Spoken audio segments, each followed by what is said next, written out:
Class of occupancy A residential যে A4 A5 A4 হচ্ছে mess, boarding house, dormitories and hotel. এগুলোর জন্য water যে রিকোয়ারমেন্ট আছে সেগুলো আছে 135 এবং 70 লিটার।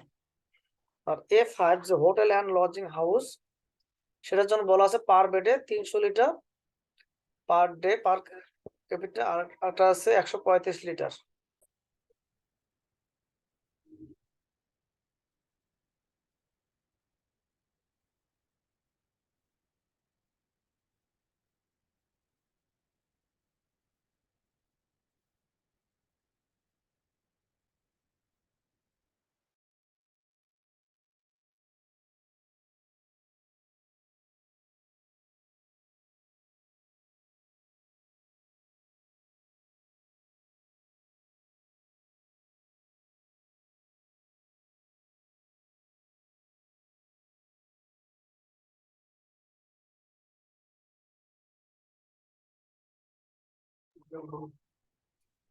স্ক্রিন কি দেখা যাচ্ছে? জি স্যার, দেখা যাচ্ছে।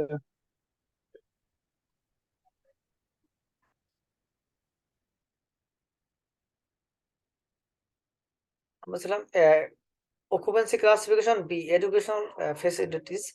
সেক্ষেত্রে তিনটে ভাগে ভাগ করা আছে এডুকেশন যে ফেসিলিটিস, সেক্ষেত্রে B1 B2 B3। B1 এ বলতেছে education facilities up to higher secondary level, এবং A2 বলতেছে, B2 বলতেছে training and above higher secondary education. আর 3 নাম্বার বলতেছে প্রি স্কুল ফেসিলিটিস। তার মানে আমরা নিচ থেকে যাই যে প্রাথমিক বিদ্যালয়গুলোতে, প্রাথমিক বিদ্যালয়, তারপর হচ্ছে নিম্ন মাধ্যমিক এবং উচ্চ মাধ্যমিক, এবং তার উপরে তিনটে ভাগে ভাগ করা আছে। তো A1 এর জন্য যে ওয়াটার রিকোয়ারমেন্ট সেটা আছে 70 লিটার ফুল ফেসিলিটিস, এবং রেস্ট্রিক্টেড হচ্ছে 45 লিটার, সেটা হচ্ছে উচ্চ নিম্ন মাধ্যমিক। তারপর হচ্ছে আমাদের facilities for training above higher secondary education, তার মানে উচ্চ মাধ্যমিক, এটার জন্য যে ওয়াটার রিকোয়ারমেন্ট সেটা হচ্ছে 100 লিটার এবং 70 লিটার। তারপর যে প্রি স্কুল ফেসিলিটিস সেটা হচ্ছে আমাদের 50 লিটার ফুল ফেসিলিটিস এবং 35 হচ্ছে রেস্ট্রিক্টেড ফেসিলিটিস। এই তিনটে ভাগে ভাগ করা আছে। তারপর যদি আমরা দেখি যে ক্লাসিফিকেশন সি, ইনস্টিটিউশনাল। ইনস্টিটিউশনাল মধ্যে আছে আমাদের C1 C2 C3 C4 C5। Institution for care of children, যেখানে বাচ্চাদের দেখাশোনা করা হয়, যেমন আমরা বলি যে চাইল্ড কেয়ার, যে এগুলো বলি, শুধু বাচ্চাদের দেখাশোনা করা হয়, সেখানে যে ওয়াটার রিকোয়ারমেন্ট 180 লিটার এবং 100 লিটার। তারপর আছে custodian institution for physically capable adult. এটা হচ্ছে কি যেখানে হাজতখানা আমরা জানি, সে হাজতখানার মধ্যে যে পানির রিকোয়ারমেন্ট হচ্ছে যারা যুবক বা তার উপরে বয়স্ক, তাদের জন্য যে ওয়াটারটা দেয়া আছে 180 এবং 100 লিটার। তারপর C3 custodian institution for in incapable, মানে যারা ক্যাপাবল না, মানে ডিজেবল আর কি, ফিজিক্যালি ডিজেবল, তাদের জন্য আছে 120 লিটার এবং 70 লিটার।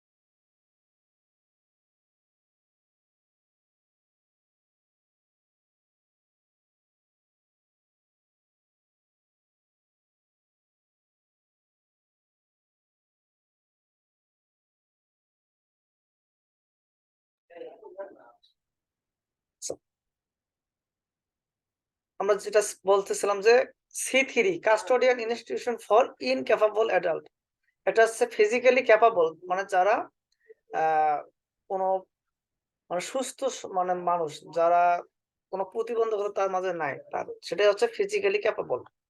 আর ইনক্যাপাবল যারা একটু প্রতিবন্ধী টাইপ, তাদের জন্য যে ওয়াটার রিকোয়ারমেন্ট আছে সেই হাজতখানায়, সেটা হচ্ছে 120 লিটার এবং 70 লিটার।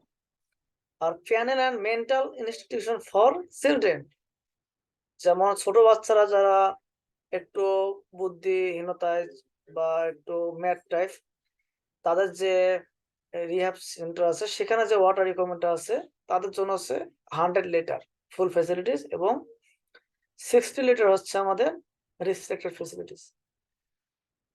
ঠিক সেভাবে অ্যাডাল্টের জন্য যে C5 অ্যাডাল্টের জন্য 120 লিটার এবং 70 লিটার।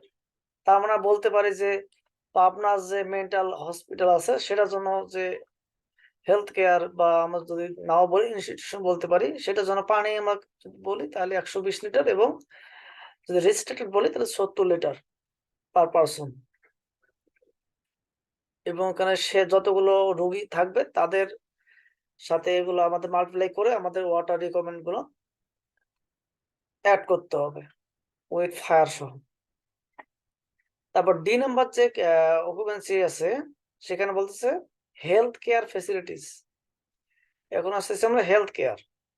হেলথ কেয়ার মধ্যে দুটো ভাগে ভাগ করা আছে, D1 D2। Normal medical facilities, small hospital. Normal যে মেডিকেল সেন্টার আছে বা স্মল হসপিটাল, সেটার জন্য ওয়াটার যে রিকোয়ারমেন্ট সেটা হচ্ছে 340 লিটার ফুল ফেসিলিটিস এবং 225 লিটার হচ্ছে রেস্ট্রিক্টেড ফেসিলিটিস। বিগ হসপিটাল যেটা হচ্ছে ওভার 100 বেড, তার মানে আমরা এখানে এটা বলতে পারি বিগ যে হসপিটাল 100 বেড যদি হয় তাহলে এটা অবশ্যই 100 কম হবে, 10 থেকে আমরা বলতে পারি যে 90 পর্যন্ত 80 পর্যন্ত 50 পর্যন্ত ধরতে পারি এই বেডগুলো স্মল। যেহেতু এখানে বলা নেই আমরা ধরে নিতে পারি, বাট এটা দেখতে হবে যে আমাদের কোডে আর কোথাও এভাবে বলছে কিনা যে স্মল হসপিটালটা কত বেড পর্যন্ত হতে পারে। তারপর D2 যেটা বলা আছে emergency medical facilities, nurse and medical quarters. তারপর এই D2 এর মধ্যে সবকিছু ইনক্লুড আছে, এমার্জেন্সি ইন কেস অফ সেখানে নার্সরা থাকতে পারে এবং ওখানে মেডিকেলে যে ডাক্তাররা থাকবে তাদের কোয়ার্টার থাকতে পারে। সেখানে আমাদের যে ওয়াটার রিকোয়ারমেন্ট সেটা দুইটা ভাগে ভাগ করা আছে। মেডিকেল ফেসিলিটির জন্য বলা আছে আবার এমার্জেন্সির জন্য 300 এবং 135। আর নার্স এবং মেডিকেল যে কোয়ার্টার তাদের জন্য বলা আছে 250 লিটার এবং 135 লিটার।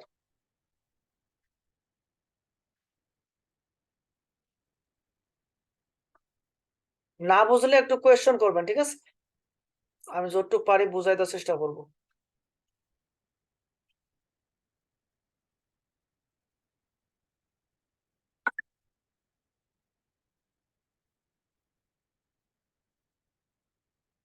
তারপর হচ্ছে আমরা অকুপেন্সি ক্লাসিফিকেশন ই। ইতে বলা আছে বিজনেস। বিজনেসের আবার কয়টা ভাগ করা আছে? তিনটা ভাগে ভাগ করা আছে। একটা নাম্বার হচ্ছে E1 E2 E3। E1 হচ্ছে অফিস, E2 হচ্ছে রিসার্চ অ্যান্ড টেস্টিং ল্যাবরেটরিজ, আর E3 হচ্ছে এসেনশিয়াল সার্ভিস। আমরা সচরাচর যেখানে অফিস করি বা পার্মানেন্ট যেগুলো আমাদের কমার্শিয়াল স্পেস ডেডিকেটলি, সেগুলোর মধ্যে আবার তিনটা ভাগ আছে। সেটা আমরা দেখতেছি যে office, research and testing laboratories and essential service. অফিসের মধ্যে যে ওয়াটার রিকোয়ারমেন্ট সেটা হচ্ছে আমাদের 45 লিটার ফুল ফেসিলিটিস, 30 হচ্ছে আমাদের রিস্ট্রিক্টেড ফেসিলিটিস। রিসার্চ সেন্টারে আছে আমাদের 70 লিটার এবং 45 লিটার। তারপর এসেনশিয়াল সার্ভিসে আছে 70 লিটার আর 45 লিটার। এসেনশিয়াল সার্ভিস বলতে আমরা যদি আমরা বুঝি তাহলে কোনগুলা নিয়ে আসতে পারি আমরা? টাওয়ার বিল্ডিং গুলা, যেখানে আমাদের সচরাচর যেমন ইউজ হয় না সেই এরিয়াগুলো আমরা নিতে পারি, যেখানে পানির ব্যবহার তেমন একটা হয় না, বাট যখন লাগে তখন আমরা ইউজ করি। তো আমাদের একটা কোডটা দেখতে হবে যে এসেনশিয়াল এর মধ্যে কোনগুলা ফেলতেছে, কোন সার্ভিস গুলা নিয়ে আসতেছে। তারপর আছে আমাদের এফ আছে মার্কেন্টাইল। মার্কেন্টাইলের আওতায় আছে 3টা ভাগে ভাগ করা আছে, F1, F2, F3। F1 হচ্ছে আমাদের স্মল শপ এবং মার্কেট, F2 আছে large shop and market, 3 number আছে রিফুয়েলিং স্টেশন।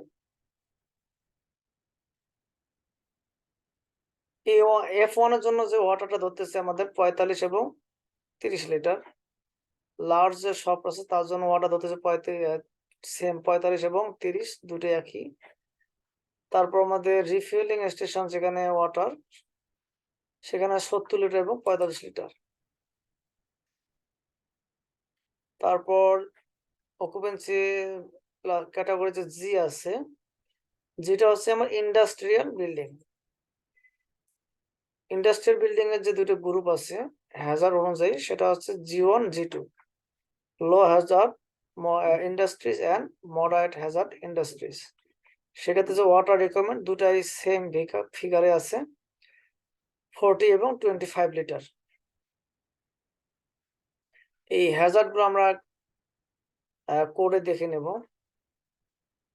যে ফায়ার রেটের উপর নির্ভর করে সেই হ্যাজার্ড গুলো নির্ণয় করে, যে স্ট্রাকচারের উপর এবং ওখানে যে অ্যাক্টিভিটিস কি আছে সেটার উপর নির্ভর করে কিন্তু তখন আমাদের হ্যাজার্ড গুলা আসবে। ভাই এগুলো তো সবই পোর্টেবল ওয়াটার না? হ্যাঁ, সব পোর্টেবল ওয়াটার। এটা কি সম্ভব একটা অফিসে, মনে করেন যদি 3 তলা অফিস হয়, সেখানে 15 জন করে থাকলেও তো 45 জন, প্রতিজনে কি 1 লিটার করে নিবে, না, এটা হচ্ছে আমাদের, কনজিউম করবে? এটা ধরা আছে কি স্টোরেজের জন্য, বুঝছেন? এটা হচ্ছে আন্ডারগ্রাউন্ড ট্যাঙ্ক যে আমরা নিব, যে কিসের উপর বেস করে আমরা আন্ডারগ্রাউন্ড ট্যাঙ্ক করব, মানে ওয়াটার ক্যালকুলেশনটা করব কিসের উপর বেস করে স্টোরেজটা করব। এই জন্য মিনিমাম একটা মানুষের বা সারাদিনের যে অ্যাক্টিভিটিস তার উপর ভিত্তি করে কিন্তু এই ওয়াটারটা এখানে গাইড করা আছে, হ্যাঁ, মানে প্রেসক্রাইব করা আছে, যে একটা মানুষের সে যখন অফিস করবে একটা মাস, তার জন্য মিনিমাম সে 45 লিটার পানি রিকোয়ারমেন্ট রাখতে হবে। তার মানে এখানে আমরা পার হেড হিসাব করতেছি। হ্যাঁ, রাইট। ওই যে প্রথম বললাম না, আপনি তো মিস কোশ্চেন যায় না, এখানে বলা আছে এলপিসিডি। আমি তাহলে মিস করছি প্রথমে। হ্যাঁ, LPCD litre per capita per day. ও আচ্ছা আচ্ছা। এই যে এখানে, হ্যাঁ, এই জায়গাটায় LPCD NPCD. Litre per capita per day, মাথা পিছু পানির পরিমাণ এসছে এটা একটা মানুষের জন্য। ক্লিয়ার? জি ভাই, ক্লিয়ার। তারপর অকুপেন্সি ক্লাসিফিকেশন আছে এইচ, সেটা হচ্ছে স্টোরেজ বিল্ডিং। এই স্টোরেজ বিল্ডিং আবার রিস্কের উপর ভিত্তি করে দুই ধরনের, H2, H1। H1 হচ্ছে লো ফায়ার রিস্ক স্টোরেজ, আর 2 নাম্বার হচ্ছে মডারেট ফায়ার রিস্ক স্টোরেজ। তার মানে আমরা অবশ্যই তাহলে এখানে দেখতে পাচ্ছি যে অবশ্যই ফায়ারের যে রেটিংটি আছে সেটার উপর বেস করেই ওখানে কি ধরনের স্টোরেজ, কি ধরনের মালামাল থাকবে তার উপর ভিত্তি করে এই রিস্ক আসবে। তার জন্য ওখানে যে লোকজন যে থাকবে বা লোকজনের জন্য যে ওয়াটার অথবা যে ট্রিটমেন্টের জন্য যে ওয়াটার লাগবে তার জন্য রেকর্ড হচ্ছে মিনিমাম কি 10 লিটার অথবা 6 লিটার, ম্যাক্সিমাম 10, মিনিমাম 6, এর চেয়ে বেশি সেটা হচ্ছে আমাদের আলোচনা সাপেক্ষে। দুইটার জন্য সেম ফিগারের ওয়াটার, কারণ এই জায়গাগুলোর মধ্যে কি মানুষজন খুব কম থাকবে, এই জন্য ওয়াটার রিকোয়ারমেন্টও কম। কারণ এখানে মানুষ গেলে অবশ্যই সে একটু কন্ট্রোল রুম অথবা সে একটু গার্ড বা 2-1 জন চেক করার জন্য যেতে পারে, তাদের জন্য একটা ছোট অফিস থাকতে পারে। তারপর আই হচ্ছে কি অ্যাসেম্বলি। অ্যাসেম্বলি 5টা ভাগে ভাগ করা আছে। কোর্টের একটা জায়গায় বলা আছে যে, আমরা অবশ্য ওটা আবার বারবার বলতেছি এক কথা, যে আমার যে ক্লাসিফিকেশন গুলোর মধ্যে কিছু ডিসক্রিপশন আছে, ওটা একটু আমাদের দেখতে হবে। আপনারা আমি পড়ছেন কিনা জানি না, তাহলে ওটা আমি একবার আপনাদের সবাইকে নিয়ে আমরা একটু অ্যানালাইসিস করবো এটা, যে I1, I2, I3, I4, I5. I1 হচ্ছে large assembly with fixed seat, মানে যেখানে অ্যাসেম্বলি রুমটা আছে সেখানে কি আছে, পার্মানেন্টলি সিট দেয়া আছে, এটা আর সরাসরি হবে না। সেক্ষেত্রে যে আমার যে লোকজন এখানে বসবে বা এদের জন্য পার্মানেন্ট যে ওয়াটারটা সেটা ধরতে হবে 90 লিটার এবং 45 লিটার। আবার বলতেছে small assembly with fixed seat, আবার এটা হতে পারে স্মল অ্যাসেম্বলি, সেটার জন্য সেম ওয়াটার, স্মল এবং লার্জ দুটোর জন্যই সেম ফিগার ওয়াটার ধরতে হবে। আবার বলতেছে large assembly without fixed seat, এটাতে কি লার্জ আছে কিন্তু ফিক্সড নাই যে কতটা সিট এখানে হবে, যেহেতু অনেক সিট হতে পারে সেক্ষেত্রে কি বলতেছে ওয়াটার রিকোয়ারমেন্টটা কম, যেখানে কম মানুষ বসবে সেখানে কি তার জন্য তোর আমরা চাইলে তো ছোট একটা কিছু দিয়ে রাখতে পারি না, এই জন্য আমরা কি ম্যাক্সিমাম যেটা আছে এবং মিনিমামের মধ্যে যেটা মিডিল আছে সেটা নিয়ে আমরা রিকোয়ারমেন্টটা দিব। এগুলো আসে কি যখন আমার জায়গার সমস্যা, বেশি ক্যালকুলেট করলে আমার বেশি জায়গা দরকার, সেক্ষেত্রে আমি কি করব, এই যে ডান দিকে যে ফিগারটা এটা নিয়ে আমরা কাজ করব, যেটা না হলেই নয়। আর প্রথমটা হচ্ছে আমাদের জায়গা অনেক আছে, আমি নিয়ে রাখতে পারতেছি আমার এমার্জেন্সি স্টোরেজ হিসাবে, তো আমি এটা ফুল ফেসিলিটি হিসেবে ইউজ করব। তারপর আছে আমার I4 আছে স্মল অ্যাসেম্বলি উইদাউট ফিক্সড, সেটা সেম ফিগার। স্পোর্টস ফেসিলিটিস, খেলাধুলা যদি থাকে ওই এরিয়ার মধ্যে, সেক্ষেত্রে যে যারা খেলাধুলা করবে তাদের পানির প্রয়োজন হতে পারে এবং যারা মেনটেন করবে তাদের পানির প্রয়োজন হতে পারে, সেক্ষেত্রে যে ওয়াটার যে রিকোয়ারমেন্ট সেটা হচ্ছে 15 এবং 10 লিটার। তারপর যে হ্যাজার্ডিয়াস যে বিল্ডিং, হ্যাজার্ডিয়াস বিল্ডিংটা যে নির্ণয় যে করব সেটার উপর ভিত্তি করে 4টে ভাগে ভাগ করা আছে। সেটার জন্য ওয়াটার রিকোয়ারমেন্ট সেভাবে 2টে ক্যাটাগরিতে বলা আছে, একটা আছে 15 লিটার 10 লিটার, একটা আছে 10 লিটার 6 লিটার। এবং হ্যাজার্ডিয়াস যে বিল্ডিংটা J1, J2, J3, J4, সেটা হচ্ছে exclusive Hazard, chemical Hazard, biological Hazard এবং রেডিয়েশন হ্যাজার্ড। আমরা তো এগুলোর সাথে পরিচিত, তাই না? যেহেতু আমরা সবাই এগুলো নিয়েই কাজ করি, এই হ্যাজার্ড গুলা, রাইট? যে যেখানে কাজ করি সে তো তারা তো আমরা জানি যে হ্যাজার্ড কোনগুলো, কোন হ্যাজার্ড, তাই না?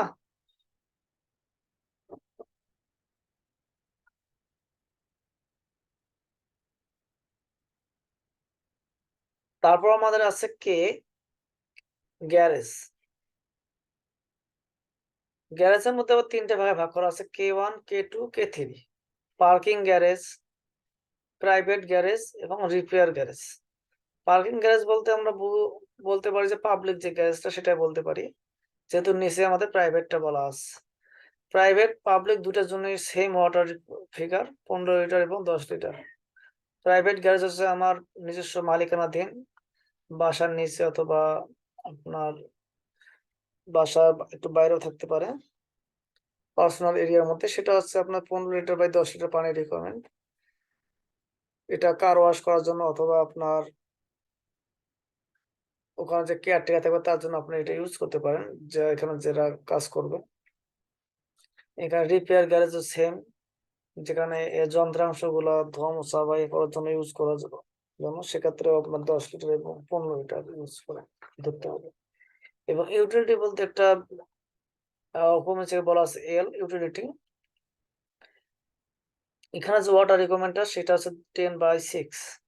এই ইউটিলিটির মধ্যে থাকতে পারে আপনার যে মেকানিক্যাল ডিভাইস গুলার রুম থাকতে পারে, অথবা আপনার সেখানে হতে পারে সেন্ট্রাল কোনো প্লান্ট রুম হতে পারে, সেখানে ড্রাইং এরিয়া হতে পারে, লন্ড্রি এরিয়া, এভাবে অনেক কিছু থাকতে পারে, ওয়াশিং এরিয়া। এটাকে দেখতে হবে কি পারপাস ইউজ করতেছে এবং এর নামকরণ করতেছে, হ্যাঁ, এই জায়গাগুলা। তারপর এম আছে কি মিসসেলেনিয়াস, মানে বৈচিত্র্যময় স্ট্রাকচার। সেক্ষেত্রে আমাদের যে ওয়াটার রিকোয়ারমেন্টটা একটা ইচ্ছে মতো আপনার একটা নোট দিচ্ছে ডি, সেটা দেখলে আমরা বুঝতে পারবো যে এটা কি বলা আছে। তারপর M2 আছে ফেন্স এবং ট্যাং এন্ড টাওয়ার। অনেক সময় আমাদের যে ট্যাং টাওয়ার এবং ফেন্স মানে বেড়া এবং ট্যাং, তারপর আমাদের মানে স্টোরেজ এরিয়া যেমন টাওয়ার যে লোহার যে পোস্টগুলো আছে ধোয়ার জন্য যে পানির রিকোয়ারমেন্টটা থাকতেই পারে, সেটার জন্য আমাদের মিনিমাম যে পানিটা সেটা বোধহয় 3 লিটার করে।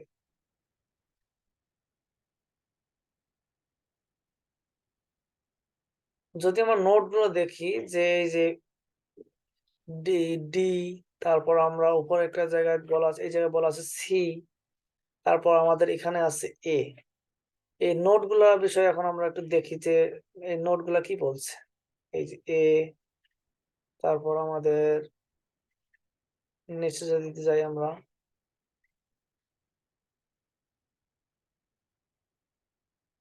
এই সি, তারপর হচ্ছে আমাদের ডি। এ বলা আছে কি for full facilities in occupancy classification A B C D in water requirement value includes 25% hot water।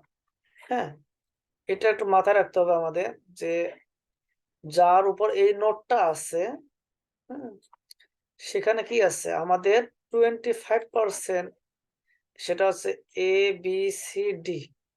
তার মানে এ হচ্ছে কি আমাদের রেসিডেন্সিয়াল, বি হচ্ছে আমাদের এডুকেশনাল, সি হচ্ছে আমাদের ইনস্টিটিউশনাল, ডি হচ্ছে আমাদের হেলথ কেয়ার। হ্যাঁ, এগুলোর জন্য যে ওয়াটার রিকোয়ারমেন্টটা এখানে দেয়া আছে এই ঘরে ফুল ফেসিলিটিস যে দেওয়া আছে, এটার 25% কি হবে হট ওয়াটার হবে। ঠিক আছে, ইনক্লুডস এখানে 25% আপনার হট ওয়াটার ধরা আছে এই ফিগারের মধ্যে। যদি আমরা হট ওয়াটার ক্যালকুলেশন করি যে একটা বিল্ডিং এর মধ্যে আমার 10,000 ইউএস গ্রাউন্ড পানি লাগতেছে, হ্যাঁ, যদি আপনাদেরকে বলে যে এখানে 10,000 ইউএস গ্রাউন্ড পানি লাগতেছে, তাহলে আমার এখানে হট ওয়াটার কত আমি ধরবো, তাহলে আপনি কি বলবেন বলেন তো দেখি, যে কেউ একজন। টোটাল ওয়াটারের 25% যেটা ওইটা হচ্ছে হট ওয়াটার। রাইট, যে টোটাল যে ওয়াটারটা আমার আছে 10,000 ইউএস গ্যালন, তার 25% হচ্ছে আমার হট ওয়াটার। তাহলে এটা আমাদের ইজিলি পেয়ে গেলাম, সেটা হচ্ছে আমার থিওরিটিক্যাল পড়ে। বাট যদি আমাদের স্পেশাল কোনো অ্যাপ্লায়েন্স থাকে, যেখানে লন্ড্রি আছে অথবা স্পেশাল কিচেন অ্যাপ্লায়েন্স আছে, এখানে আপনার অনুষ্ঠানের জন্য বয়লিং ফ্যান, যেখানে অনেক বড় বড়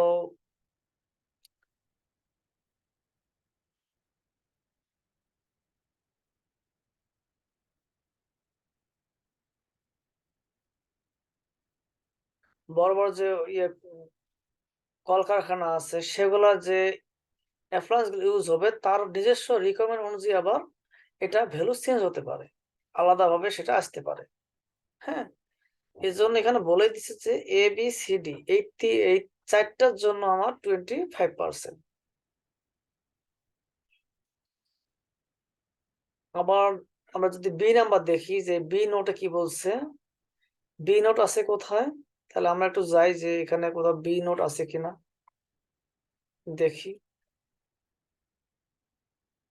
বি নোট কোথাও আছে কিনা। আমরা এ পাইছি,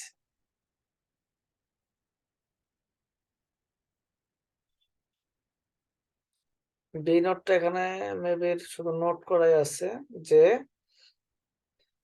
এখানে কিন্তু কোডের মধ্যে কোথাও নোট পাইছি যে মসজিদের পানি কিভাবে ধরবো, নামাজের পানি আমরা কিভাবে কাউন্ট করব, অ্যাবলুশনের পানি বলা আছে কোথাও পাইছি আমরা এ পর্যন্ত পাই নাই। তো এই জন্য কোর্টে বলে দিয়েছে এখানে যে যদি in case of mosque, the water requirement given above shall be adequate for ablution and other uses for one devoted fair. The appropriate LPCD value may be calculated on this basis. এখানে বলছে কি যদি কখনো মসজিদের মধ্যে কাজ করি আমরা বা ওয়াটার রিকমেন্ডে কাজ করি, যদি উপরের ফিগারে যদি এর ফলোটা বলে দেওয়া না থাকে, হ্যাঁ, তাহলে আমাদের কি করতে হবে, যে একবেলা নামাজ পড়তে গেলে যে পরিমাণ ওয়াটারটা লাগে, হ্যাঁ, সেটার উপর নির্ভর করে আমাদের ওয়াটার ট্যাঙ্কটা নির্ণয় করতে হবে। বুঝতে পারছেন?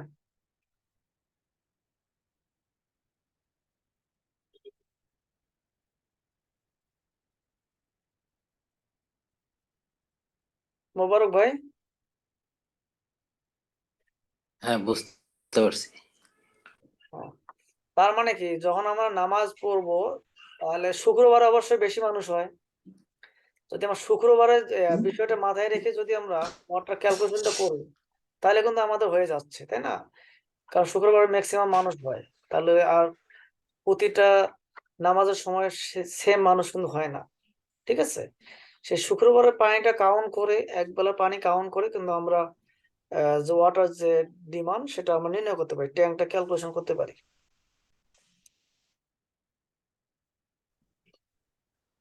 তারপর বলা আছে, তারপর যে water requirement for occupancy K is শোন in provision for unknown visitor only. এই সি নাম্বার যেটা বলছে সেটা হচ্ছে আননোন ভিজিটর, যেটা আমরা বললাম যে এখানে সবসময় লোকজন আসবে না, বাট কিছু লোক যাওয়া আসা করবে পার্কিং এরিয়ায়, প্রাইভেট যে কার এরিয়ায়, হ্যাঁ, তাদের জন্য যে ওয়াটার রিকোয়ারমেন্টটা সেটা একটা ধরে আছে, লামসাম ধরা আছে। আর ডি নাম্বার যেটা বলা আছে, water requirement for occupancy M1 shall be accessed and considering the nature of the uses and similarity in purpose with any occupancies mentioned above. যদি কোথাও থাকে আর কি, এই যেটা এই ওয়ানটা বলছে আর কি, যদি থাকে তাহলে কি করতে পারি আমরা, ন্যাচারাল ভাবে যেটা ইউজ করবে সেটাই এর মধ্যে ইনক্লুড করে দিতে হবে আর কি।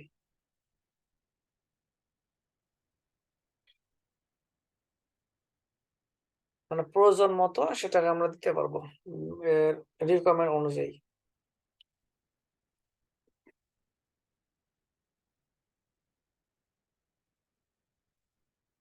তাহলে আজকে আমরা যে ওয়াটার যে রিকোয়ারমেন্ট বিল্ডিং এর ক্লাসিফিকেশন অনুযায়ী এটা পড়লাম। তো এটা যে এই বিল্ডিং এর যে ক্লাসিফিকেশন গুলো আছে এগুলো নিয়ে বিস্তারিত আমাদেরকে জানতে হবে, তাই না? এটার জন্য আমরা নেক্সট ক্লাসে এর বিস্তারিত এগুলো পড়বো, কারণ আপনারা যেহেতু পড়েন নাই তাহলে আমিও তাহলে একটু আপনাদের সাথে একটু বুঝাই দিলে বা রিভাইজ আমারও হবে আপনাদেরও হবে, ঠিক আছে? যে এই রেসিডেন্সিয়ালের মধ্যে যে A4 A5 এই যে ক্যাটাগরিজ গুলা কিসের উপর বিভাগ করে এটা করতেছে, শর্ট ডেসক্রিপশন একটু জেনে রাখা ভালো। আজকে কি এখানে কোনো সমস্যা আছে, বুঝতে কোনো অসুবিধা আছে যে ওয়াটার রিকোয়ারমেন্টের যে ব্যাপারগুলো?